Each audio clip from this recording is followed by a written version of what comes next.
গতকাল রাত্রে গার্ডেন রিচে বহুতল আবাসন ভেঙে পড়ার ঘটনায় কলকাতার মেয়র ফিরহাদ হাকিমের পদত্যাগের দাবি চেয়ে আজ দুপুর ৩টা নাগাদ কলকাতা কর্পোরেশনের সামনে বিক্ষোভ ও মেয়রের কাছে ডেপুটেশন কর্মসূচি নিল উত্তর কলকাতার বিজেপি যুব মোর্চা।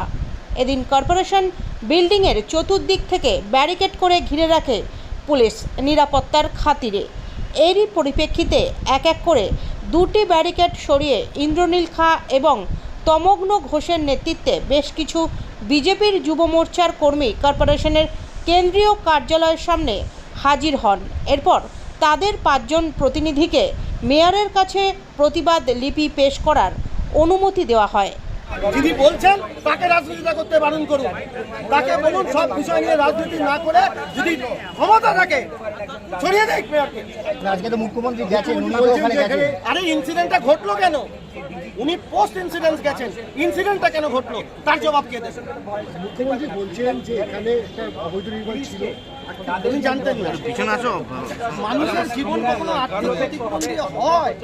উনি ধর্ষণে আর্থিক ক্ষতিপূরণ দেন, মৃত্যুতে আর্থিক ক্ষতিপূরণ দেন, হয় না? যার বাড়ির লোক গেল তার চোখের জল কেউ মুছতে পারবে না।